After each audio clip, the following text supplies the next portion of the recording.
ನನ್ನ ಹೆಸರು ಸಚಿನ್ ಅಂತ. ನಮ್ಮೂರು ಮಾವನೂರು, ಸಾಲಿಗ್ರಾಮ ಹೋಬಳಿ, ಕೆ ಆರ್ ನಗರ ತಾಲೂಕು, ಮೈಸೂರು ಡಿಸ್ಟಿಕ್ಕು. ನನ್ನ ಹತ್ರ 10 ಹಸು ಇದೆ, 10 ಕರು ಇದೆ. ಮೊದಲು ಇದ್ದಿದ್ದು 2 ಹಸು. ಇವಾಗ ಸ್ವಲ್ಪ ಹಸು ಲೋನಲ್ಲಿ ತೊಗೊಬಂದಿದ್ದು, ಒಂದು 5 ಹಸು. ಡೈಲಿ 4 ಗಂಟೆಗೆ ಹೇಳ್ಬೇಕು. ಟೋಟಲ್ ಎಷ್ಟು ಹಸುಗಳಿದೆ? ಟೋಟಲಿ ಒಂದು 20 ಹಸು, 20ರಿಂದ 22 ಹಸು ಇದೆ ನಮ್ಮ ಹತ್ರ. ಎಷ್ಟು ಲೀಟ್ರ್ ಹಾಲು ಹಾಕ್ತಾ ಇದ್ದೀರಾ? ಒಂದು ಟೈಮ್ಗೆ 50 ಲೀಟ್ರ್ ಹಾಲು ಹಾಕ್ತಾಯಿದ್ದೀವಿ. ಡೈಲಿ 100 ಲೀಟ್ರ್ ಹಾಲು ಹಾಕ್ತೀವಿ. ಫಸ್ಟ್ ಎದ್ದರೆ 4 ಗಂಟೆಗೆ ತೊಪ್ಪೆ ಬಚ್ಚಬೇಕು. 4 ಗಂಟೆಗೆ ಎದ್ದು ಆಮೇಲೆ ಅದು ಕೊಟ್ಟಿಗೆಲ್ಲ ಫುಲ್ ಕ್ಲೀನ್ ಮಾಡಬೇಕು.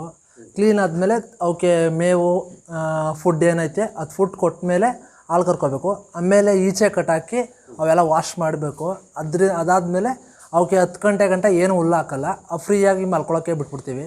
ಮಲ್ಕೊಂಡಾದ್ಮೇಲೆ 11 ಗಂಟೆಗೆ ತಂದು ಕೊಟ್ಟಿಗೆ ಒಳಗಡೆ ಕಟ್ಟಾಕಿ ಅವ್ರಿಗೆ ಫುಡ್ ಹಾಕ್ತೀವಿ. ಮಧ್ಯಾಹ್ನ 10 ಗಂಟೆಗೆ ಒಂದು ಸಲ, ಬೆಳಗ್ಗೆ 10 ಗಂಟೆ ಒಂದು ಸಲ ನೀರು ಕೊಡಿಸ್ತೀವಿ.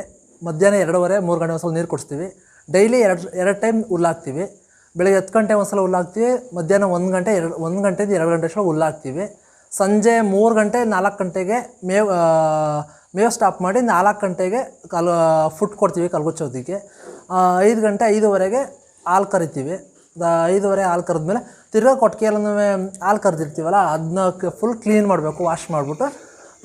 ಆಮೇಲೆ ಮೇವು ತಿರ್ಗಾ ಸಂಜೆ 8 ಗಂಟೆ 9 ಗಂಟೆ ಹಂಗೆ ಮೇವು ಹಾಕ್ಬಿಟ್ಟು ಕಟ್ಟಾಕ್ತೀವಿ ಅಷ್ಟೇ. ಇನ್ನೇನು ಬೆಳಗ್ಗೆ ಎದ್ದರೆ ಸಂಜೆ 11 ಗಂಟೆ 10:30 ಗಂಟೆ ಫುಲ್ಲು ಕೊಟ್ಟಿಗೆ ಹಿಂದೆ ತೊಪ್ಪೆ ತಾಕಬೇಕು. ಬೆಳಗ್ಗೆ 6 ಗಂಟೆಗೆ ಹಾಲು ಕರೆದಾದ್ಮೇಲೆ ಈ ಹಸುಗಳನ್ನ ಫಸ್ಟು ಈಚೆ ಕಟ್ಟಾಕ್ಬಿಟ್ಟು ಫಸ್ಟು ಕೊಟ್ಟಿಗೆನ ಕ್ಲೀನೆಸ್ಸಾಗಿ ತೊಳೆದು ಅದೆಲ್ಲ ವಾಶ್ ಮಾಡಿ ಫುಲ್ ಕ್ಲೀನೆಸ್ಸಾಗಿ ಇಟ್ಕೋಬೇಕು. ಮೇಯ್ನು ಹೈನುಗಾರಿಕೆ ಮಾಡಬೇಕು, ಯಶಸ್ಸಾಗಿ ಒಂದು ಗುರಿ ತಲುಪಬೇಕು ಅಂದರೆ ಫಸ್ಟು ಹಸುಗಳು ಚೆನ್ನಾಗಿ ಆರೋಗ್ಯಕರವಾಗಿ ಇರಬೇಕು ಅಂದರೆ ಕೊಟ್ಟಿಗೆ ಫಸ್ಟು ಕ್ಲೀನೆಸ್ಸಾಗಿರಬೇಕು. ಅದಾದಮೇಲೆ ಅದ್ರ ಬಗ್ಗೆ ಅವಕ್ಕೆ ರೋಗಗಳು ಬರ್ದಂಗೆ ಇರಬೇಕು ಅಂದರೆ ಅದನ್ನ ತೊಳಿಬೇಕು. ಆಮೇಲೆ ಅದಕ್ಕೆ ಡೈಲಿ ಡಾಕ್ಟ್ರು ಬಂದು ಅದನ್ನ ಚೆಕ್ ಮಾಡಬೇಕು. ಅದು ಫುಲ್ ಸ್ಪೆಷಾಲಿಟಿ ಇರಬೇಕು. ಕೆಚ್ಚಲು ಬಾವು ಆಗ್ಬಿಡುತ್ತೆ. ಆಮೇಲೆ ಕಾಲು ಗಿಲು ನೋವು, ಅದಕ್ಕೆ ಕೊಟ್ಟಿಗೆಗೆ ಫುಲ್ ವಾಷಿಂಗ್ ಇರಬೇಕು ಡೈಲಿ. ಆಮೇಲೆ ಒಂದೇ ತಾವು ಕಟ್ಟಾಕ್ಬಾರ್ದು ಹಸುಗಳ್ನ, ಬೇರೆ ಬೇರೆ ಜಾಗದಲ್ಲಿ. ಮೇಯ್ನಾಗಿ ಮೊದಲು ಫಸ್ಟು ಅಂದರೆ ಮಣ್ಣಿನ ನೆಲದಲ್ಲಿ ಕಟ್ಟಾಕಬೇಕು. ಜಾಗ ತುಂಬ ವಿಶಾಲವಾಗಿರಬೇಕು. ಅದಾದಮೇಲೆ ಆಗ ಹಸುಗಳಿಗೆ ರೋಗಗಳು ಬರೋದಿಲ್ಲ, ತಡೆಗಟ್ಬೋದು. ಒಂದು ಹೈನುಗಾರಿಕೆಯಲ್ಲಿ ತುಂಬ ಯಶಸ್ಸು ಕಾಣ್ಬೋದು, ಲಾಭ ಚೆನ್ನಾಗಿ ಬರುತ್ತೆ. ಈಗ ಪ್ರತಿನಿತ್ಯ ಎಷ್ಟು ಮೇವು ಹಾಕ್ತೀರಾ? ಒಂದು ಹಸುಗೆ ಎಷ್ಟು ಮೇವು ಬೇಕಾಗುತ್ತೆ ಒಂದಿನಕ್ಕೆ?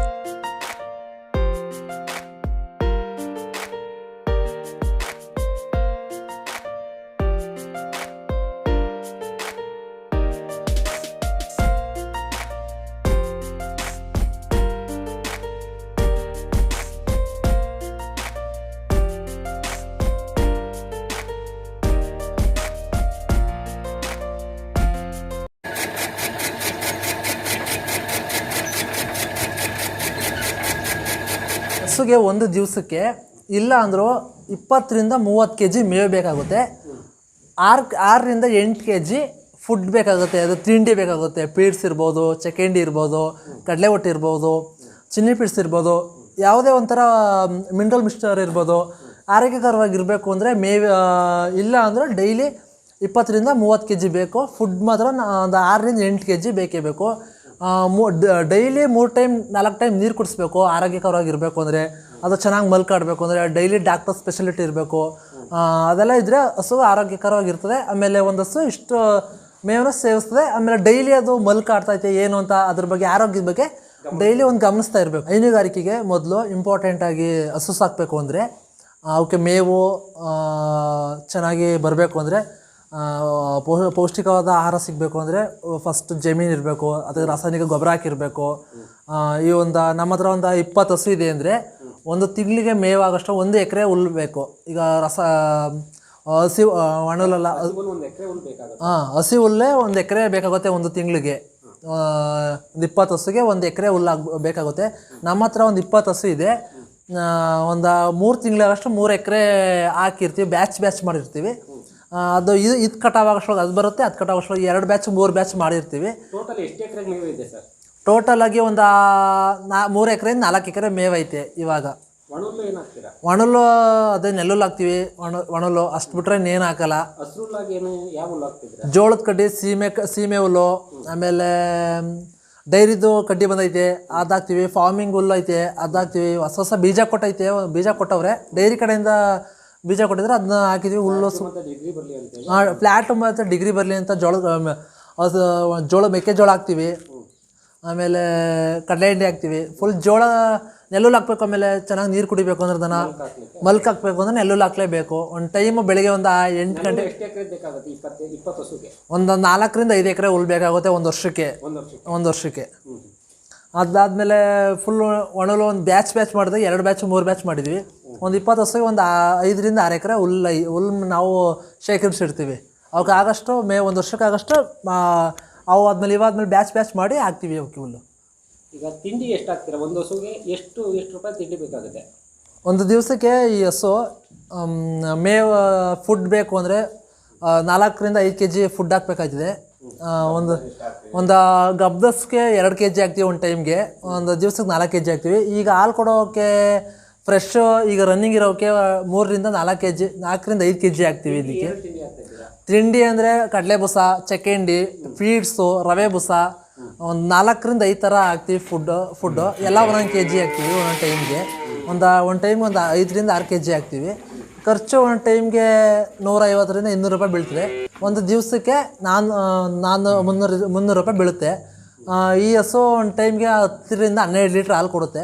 ಒಂದು ದಿವ್ಸಕ್ಕೆ ಒಂದು 22ರಿಂದ 25 ಲೀಟ್ರ್ ಹಾಲು ಕೊಡುತ್ತೆ. ಇದು ಒಂದು 500ರಿಂದ 600 ರೂಪಾಯಿ ಡೈಲಿ ಪೇಮೆಂಟ್ ಬರುತ್ತೆ ನಮಗೆ. 300 ರೂಪಾಯಿ ಖರ್ಚಾದರೂ 300 ರೂಪಾಯಿ ಉಳಿಯುತ್ತೆ ಇದರಿಂದ. ಒಂದು ತಿಂಗಳಿಗೆ ನಮಗೆ ಒಂದು 70,000 80,000 ಪೇಮೆಂಟ್ ಬರುತ್ತೆ.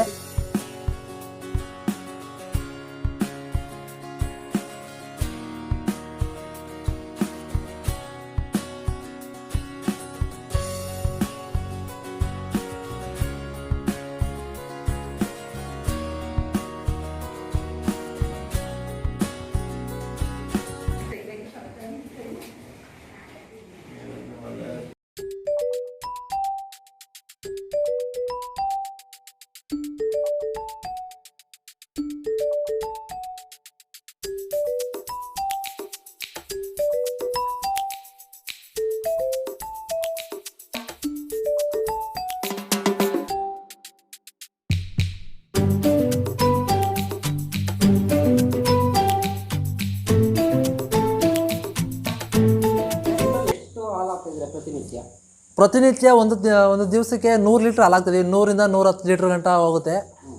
ತೆನೆ ಇರೋದ್ರಿಂದ ಸ್ವಲ್ಪ ತೆನೆ ಇರುತ್ತೆ. ಆಮೇಲೆ ಫ್ರೆಶ್ಶು ಅರ್ಗರಾವು ಒಂದು 4 ತಿಂಗಳಿಗೆ ಕರು ಹಾಕಿರ್ತವೆ. ಫ್ರೆಶ್ಶಲ್ಲಿ ಜಾಸ್ತಿ 100ರಿಂದ 120 130 ಗಂಟೆ ಹೋಗುತ್ತೆ. ಇವಾಗ ರೀಸೆಂಟಾಗಿ ಇವಾಗ ಆಗ್ತಾಯಿರೋ ರನ್ನಿಂಗು ಅಂದರೆ 100 ಲೀಟ್ರ್ ಹಾಲಾಗ್ತಾಯಿದ್ದೀವಿ ಒಂದು ದಿವಸಕ್ಕೆ. ಒಂದು ಟೈಮ್ಗೆ ಒಂದು 50 ಲೀಟ್ರ್ ಹಾಲಾಗ್ತಾಯಿದ್ದೀವಿ. ತಿಂಗಳಿಗೆ 15 ದಿವಸ ಪೇಮೆಂಟು ನಮಗೆ. 15 ದಿವಸಕ್ಕೆ ಒಂದು 40ರಿಂದ 45 ಸಾವಿರ ಬರುತ್ತೆ.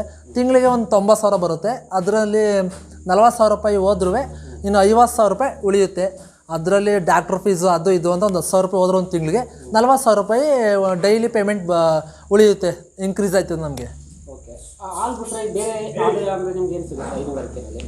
ಹೈನುಗಾರಿಕೆಯಲ್ಲಿ ಹಾಲು ಬಿಟ್ಟರೆ ಗೊಬ್ಬರ ಲಾಭ ಅಂದರೆ ತಿಪ್ಪೆ ಗೊಬ್ಬರ, ಸಾವಯವ ಗೊಬ್ಬರ ಸಿಗುತ್ತೆ. ಒಂದು ವರ್ಷಕ್ಕೆ ಇಲ್ಲ ಅಂದರೆ 20 ಹಸುವಿಂದ ಒಂದು 25ರಿಂದ 30 ಟ್ರ್ಯಾಕ್ಟ್ರ್ ಗೊಬ್ಬರ ಸಿಗುತ್ತೆ ನಮಗೆ. ಅದು ಹೊಲಗಳಿಗೆ, ಆಮೇಲೆ ಮೇವು ಕಟಾವು, ಜೋಳದ ಕಡ್ಡಿಗೆ ಹಾಕೋಕ್ಕೆ ಎಲ್ಲ ಮೇವಿಗೆ, ಭೂಮಿಗೆ ಫಲವತ್ತಾಗಿರಲಿ ಅಂದ್ಬಿಟ್ಟು ನಮ್ಗೆ ಎಷ್ಟು ಬೇಕಷ್ಟು ಗೊಬ್ಬರ, ಸಾವಯವ ಗೊಬ್ಬರ ಹೊಲಕ್ಕೆ ಹಾಕ್ತೀವಿ ಸರ್.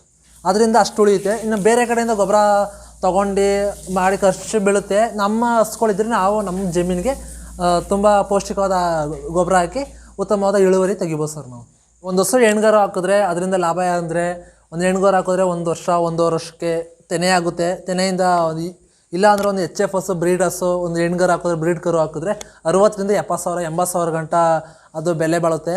ಅದರಿಂದ ಅದು ಲಾಭ ಇರುತ್ತೆ ಹೈನುಗಾರಿಕೆಯಲ್ಲಿ ತುಂಬ. ಆಮೇಲೆ ನಾವು 70,000 80,000 ಕೊಟ್ಟು ದುಡ್ಡು ಕೊಟ್ಟು ತರೋಕ್ಕಾಗಲ್ಲ.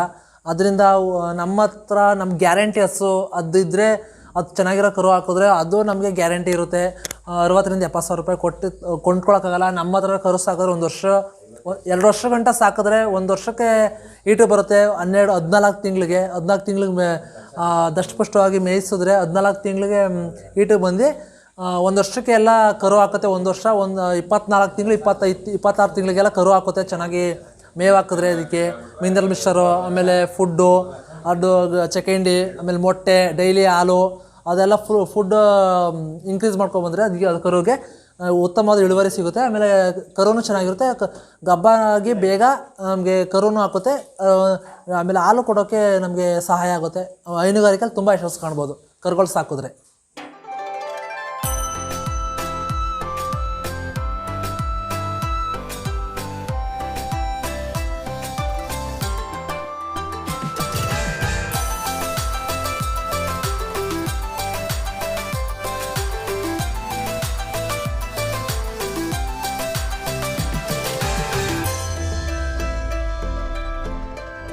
ಇದಕ್ಕೆಲ್ಲ ಎಷ್ಟು ಖರ್ಚಾಯ್ತು ಸರ್?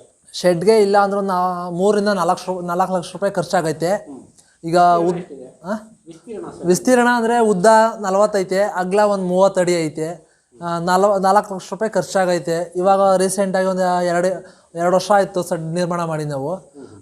ಹಸು ತಗೊಬರೋಕ್ಕೆ, ಹಸು ಕಟ್ಟಾಕೋಕ್ಕೆ ಮೊದಲು ಮೇಯ್ನಾಗಿ ಜಾಗ ಎಲ್ಲ ವಿಸ್ತೀರ್ಣವಾಗಿರಬೇಕು. ಆಮೇಲೆ ಕೊಟ್ಟಿಗೆ ವಿಸ್ತೀರ್ಣವಾಗಿ ಕಟ್ಟಾಕಬೇಕು, ರೋಗಗಳು ಬರೋಲ್ಲ. ಅದರಿಂದ ಉದ್ದವಾಗಿ ಆಮೇಲೆ ಅಗಲ ಫುಲ್ ವಿಸ್ತೀರ್ಣವಾಗಿ ಕೊಟ್ಟಿಗೆ ನಿರ್ಮಾಣ ಮಾಡಿದ್ದೀವಿ ಸರ್. ಮತ್ತು ಮ್ಯಾಟ್ ಎಲ್ಲ ಎಷ್ಟಾಯಿತು? ಇವಾಗ ಮ್ಯಾಟು ಅಂದರೆ ಡೈರಿ ಕಡೆಯಿಂದ ಒಂದು 6 ಮ್ಯಾಟ್ ಕೊಟ್ಟಿದ್ರು. ಇನ್ನು ಹೊರಗಡೆಯಿಂದ ಬೇರೆ ಕಡೆಯಿಂದ ಒಂದು 15 ಮ್ಯಾಟ್ ತರಿಸಿದ್ದು. ಒಂದು ಪೀಸ್ಗೆ 2300 ರೂಪಾಯಿ ಬಿದ್ದೈತೆ ನಮಗೆ. ಇಲ್ಲಾಂದ್ರೆ ಒಂದು 30,000 40,000 ರೂಪಾಯಿ ಮ್ಯಾಟ್ಗೆ ಖರ್ಚಾಗೈತೆ. ಅವು ಹಸುಕ್ಕೆ ಕಾಲ್ಗಿಲು ನೋವಾಗುತ್ತೆ, ಆಮೇಲೆ ಮಂಡಿ ಎಲ್ಲ ಫುಲ್ಲು ಗಾಯ ಆಗುತ್ತೆ ಅಂದ್ಬಿಟ್ಟು ನಾವು ಕೆಚ್ಚಲೆಲ್ಲ ಬಾವ ಆಗುತ್ತೆ ಅಂತ ಮೊದಲೇ ಮ್ಯಾಟ್ ಹಾಕಿದ್ವಿ. ಅದು ಹಸುಗೆ ಆರೋಗ್ಯವಾಗಿ ಇರಲೇಬೇಕು ಅಂತ ನಾವು ಇಷ್ಟು ಖರ್ಚೆಲ್ಲ ಮಾಡಿದ್ದೀವಿ ಶೆಡ್ಗೆ ಅಂದ್ಬಿಟ್ಟು. ಮ್ಯಾಟು ಗೀಟು, ಆಮೇಲೆ ಫುಲ್ಲು ಗಾರೆ ಹಾಕ್ಸಿದ್ದೀವಿ. ಆಮೇಲೆ ಸೌಲಭ್ಯ, ಆಮೇಲೆ ಕರೆಂಟು, ನೀರು ಸೌಲಭ್ಯ ಮುಖ್ಯವಾಗೈತೆ ಶೆಡ್ಡಲ್ಲಿ. ಆಮೇಲೆ ಫ್ಯಾನು ಎಲ್ಲ ಮೇಯ್ನಾಗಿ ಹಸು ಹೈನುಗಾರಿಕೆ ಯಶಸ್ವಿ ಆಗಬೇಕು ಅಂದರೆ ಗಾಳಿ ಬೆಳಕು, ಆಮೇಲೆ ಎತ್ತರಕ್ಕೂ ಮಾಡಿದ್ದೀವಿ. ಶೆಡ್ಡಲ್ಲಿ ನಿರ್ಮಾಣ ಮಾಡಿದ್ದೀವಿ. ಗಾಳಿ ಬಂದಿದ್ದು, ಆಮೇಲೆ ಯಾವುದೇ ರೀತಿ ರೋಗ ನಿರೋಧಗಳು ಬರೋಲ್ಲ. ವಿಸ್ತೀರ್ಣವಾಗಿದ್ದರೆ ಕೊಟ್ಟಿಗೆ ಹಸುಗಳೆಲ್ಲ ಫ್ರೀಯಾಗಿ ಮಲ್ಕೊಳ್ಳುತ್ತೆ. ಅದರಿಂದ ಕೊಟ್ಟಿಗೆ ಸ್ವಲ್ಪ ದೊಡ್ಡದಾಗಿ ನಿರ್ಮಾಣ ಮಾಡಿದ್ದೀವಿ ಸರ್. ಓಕೆ, ಒಳ್ಳೆಯದು.